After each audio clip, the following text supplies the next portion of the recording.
Assalamualaikum warahmatullahi wabarakatuh. Salam sejahtera buat kita semua. Salam satu job seeker. Kembali lagi dengan saya Ali.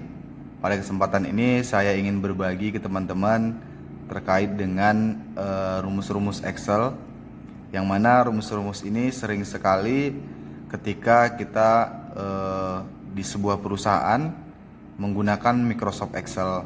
Nah, rumus-rumus ini sangat membantu kita untuk mempermudah ketika kita bekerja ya teman-teman.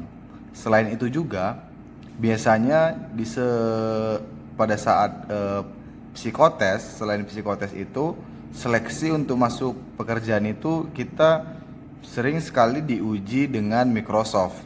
Nah, salah satunya itu menggunakan Microsoft Excel. Nah, oleh karena itu di sini saya ingin berbagi ke teman-teman terkait rumus-rumus Microsoft Excel yang sering kita gunakan. Nah, yang pertama yaitu ketika kita membuat nomor urut ya teman-teman. Nah, biasanya ada beberapa cara, namun di sini saya ingin memberikan tips yang simple ya teman-teman untuk memberikan nomor urut. Contoh misal kata kita memberikan nomor urut 1, 2 gitu ya teman-teman ya, dan 3 misalnya gitu.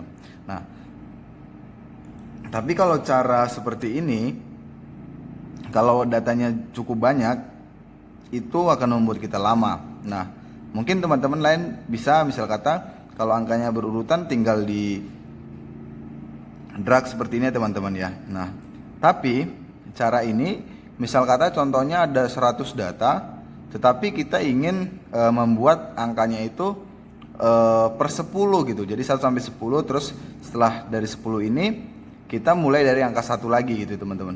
Nah, itu caranya lebih untuk mempermudahnya seperti ini teman-teman. Kita tulis 1, kemudian kita tulis sama dengan, kemudian kita klik ini yang 1 itu, kemudian kita klik tambah 1 ya teman-teman.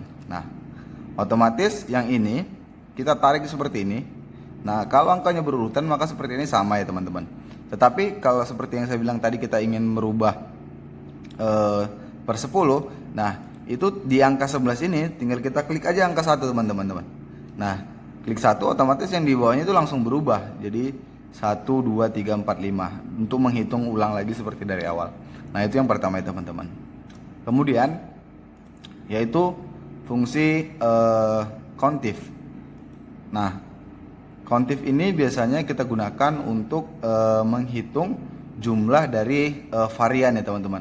Contoh di sini ada sebuah data. Nah, dari data ini kita mau mengetahui dari jenis kelaminnya itu yang laki-lakinya berapa, yang perempuannya berapa ya teman-teman. Nah, caranya simpel saja. Kita klik sama dengan countif.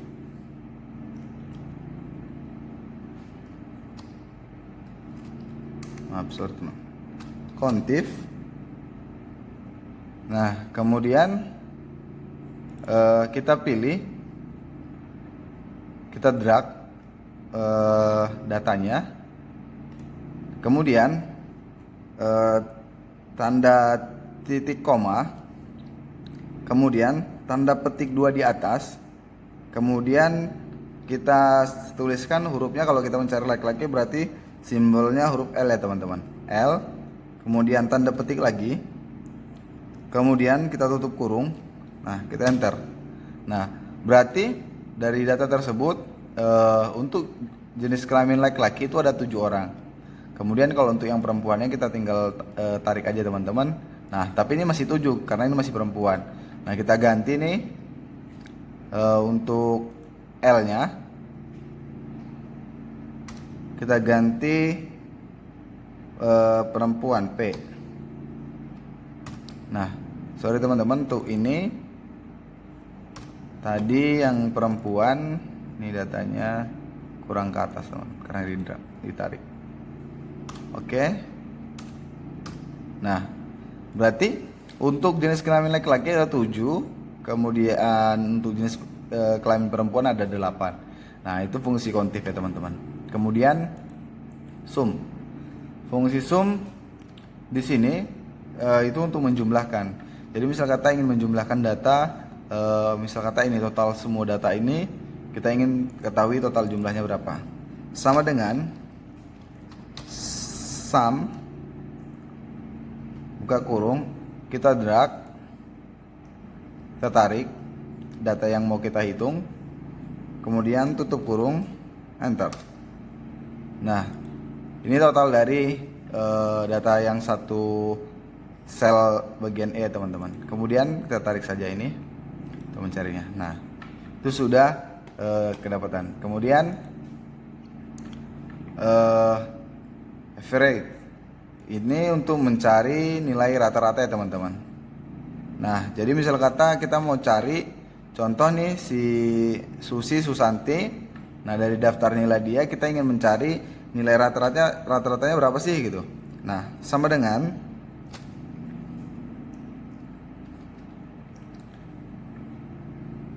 average, kemudian kita tarik nih datanya, kemudian tutup kurung, enter.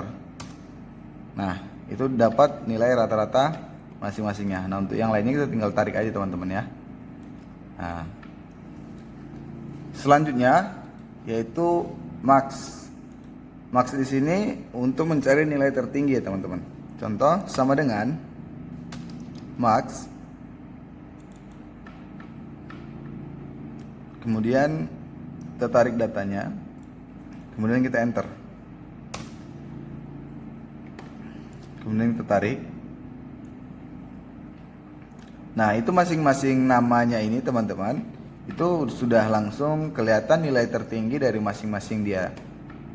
Contoh misal kata Susi Susanti ini berarti nilai tertinggi dia 98, karena ini datanya yaitu 98 yang paling tinggi. Selanjutnya minimal, min, untuk mencari nilai terkecil sama dengan min, tarik datanya, enter, kita tarik untuk mencari data lain. Oke, langsung kelihatan ya teman-teman. Kemudian modus di sini untuk mencari nilai tengah ya teman-teman. Sama dengan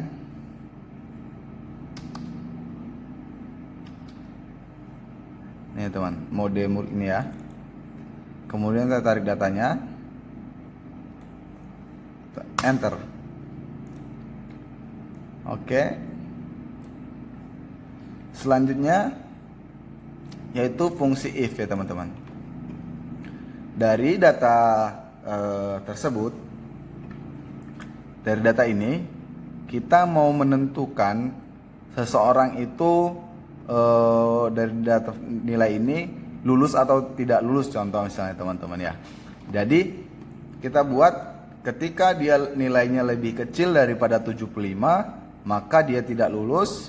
Nah, dan apabila lebih besar dari itu, otomatis dia lulus ya teman-teman. Contohnya sama dengan if, kemudian kita ambil nilai rata-ratanya lebih kecil 75, titik koma, kemudian tanda petik 2 di atas, tidak lulus, tanda petik 2, titik koma lagi, tanda petik 2, lulus, tanda petik 2, dalam kurung, enter. Nah, kemudian yang lainnya kita tarik ya teman-teman. Nah, berarti ini contoh ini tidak lulus karena nilai rata-rata dia hanya cuma 70. Kemudian ini tidak lulus 65 teman-teman. Contoh misal kata kita buat 74 ya teman-teman, 74 misalnya. Nah, itu juga masih tidak lulus. Misal kata kita contoh kita buat 80 teman-teman, langsung dia berubah menjadi lulus. Oke, baik, selanjutnya yaitu terkait dengan rumus VLOOKUP. Nah, VLOOKUP ini fungsinya contohnya saya seperti ini teman-teman. Nah, jadi datanya ini kita ingin membuat form daftar nilai siswa yang mana nanti form ini akan kita print ya teman-teman. Tapi kan kita nggak mungkin ya kita tulis satu persatu nama, jenis kelamin, terus nilainya, hasilnya seperti apa. Nah, untuk satu-satu misal kata datanya banyak. Nah, itu secara waktu dan kerjaan kita itu nggak efisien banget ya teman-teman. Nah, caranya dari data ini kita buatkan satu kolom. Kolom ini buat kolom kunci nantinya teman-teman. Nah, kemudian kita masukkan rumusnya sama dengan VLOOKUP, kemudian kita klik kolom kuncinya, kemudian titik koma, kemudian kita tarik sel yang ingin kita masukkan datanya nantinya teman-teman ya, kemudian titik koma, kemudian 2. Kenapa? Karena di sini kan ada kita ingin mengisi data nama ya teman-teman. Nah, nama itu di sel ini yang kita drag tadi itu pada kolom kedua. Nah, kemudian tutup kurung. Nah, ini tutup kurung, enter ya teman-teman. Nah, kemudian untuk mengisi yang bawahnya kita tinggal tarik. Nah, tapi di sini akan error kalau kita langsung tarik. Caranya kita harus kunci dulu teman-teman selnya. Ya, kita klik di sini. Nah, ini kita klik untuk di rumusnya. Kemudian kita kunci dengan cara memberi simbol dolar. Caranya dengan FN F4. Nah, langsung berubah. Kemudian kita enter. Nah, kemudian dari data ini kita tarik nih teman-teman. Kita tarik. Nah, akan menjadi Marniati. Kenapa Marniati? Karena nama Marniati, karena kita tulis di sini di kolom kuncinya itu nomor 8. Pada nomor 8 itu yaitu Marniati.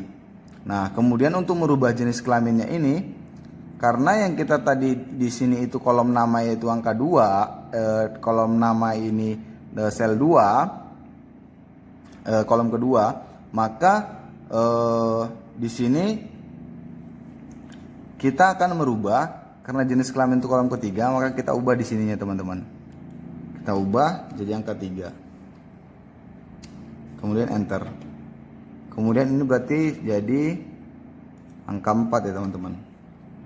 4, kemudian di sini berarti 5. Kemudian berarti di sini 6, kemudian di sini berarti 7, di sini berarti 8, kemudian hasilnya. Oke, berarti untuk yang hasilnya itu berarti kita klik 11 ya teman-teman.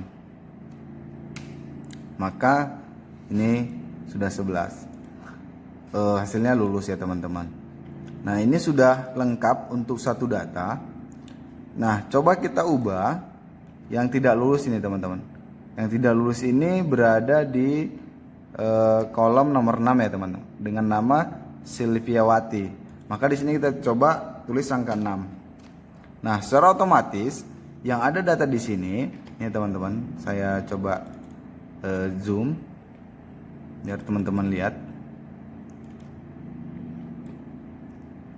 Nah, ini secara otomatis maka langsung muncul namanya Silviawati. Kemudian untuk kita contoh misal kata kita milih angka 1 misal katanya. Nah, langsung Susi Susanti. Kemudian misal kata nomor 2 langsung Rudi Kabuti. Nah, kenapa? Karena dia Rudi Kabuti ini pada nomor urut kedua yaitu Rudi Kabuti.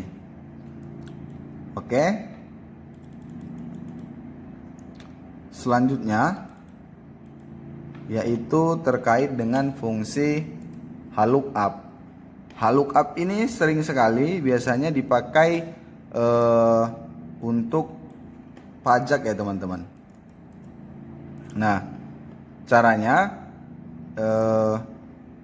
misal kata ini dari data ini ada golongan tingkatan karyawan, namanya, jenis kelaminnya, gaji pokok, transportasi. Nah, dari gaji pokoknya ini kita ingin mencari potongan pajak misalnya teman-teman ya. Nah, ini sudah kita buatkan sel terkait dengan pajak berdasarkan golongan 1A, 1B, 1C teman-teman. Caranya sama dengan lookup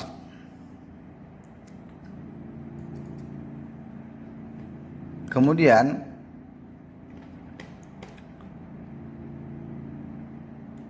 golongan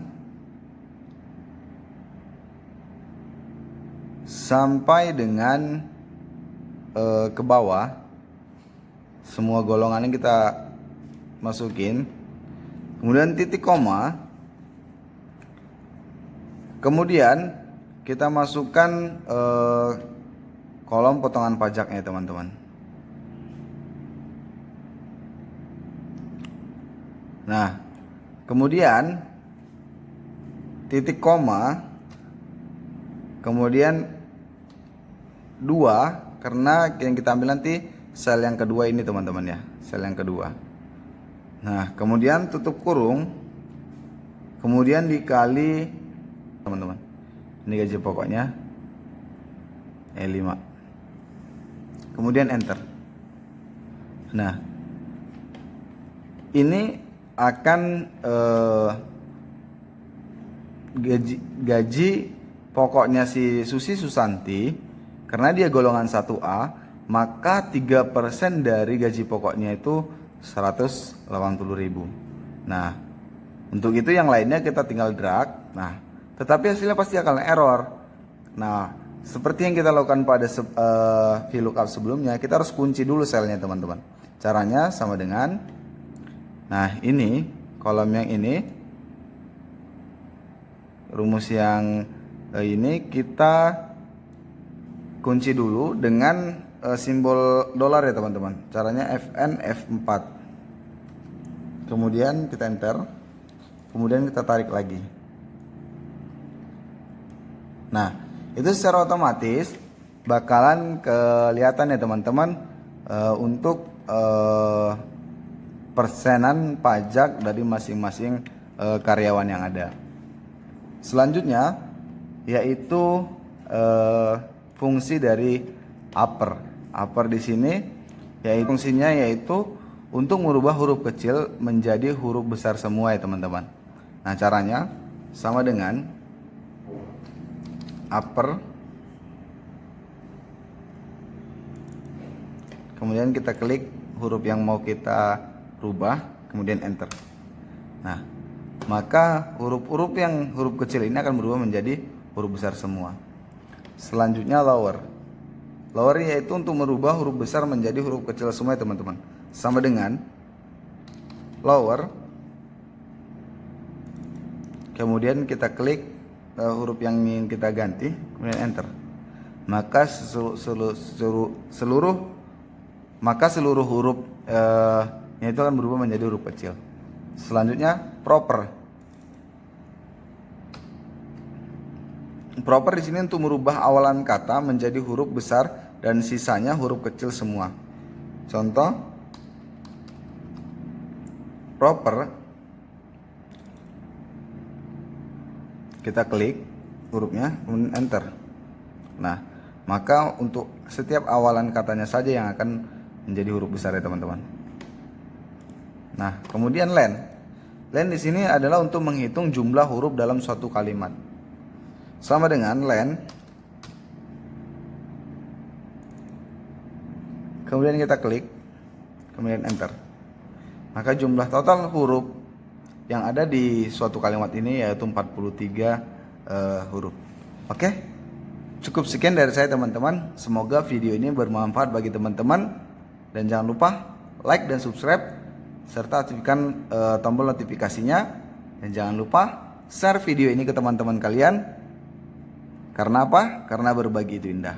Cukup sekian, assalamualaikum warahmatullahi wabarakatuh.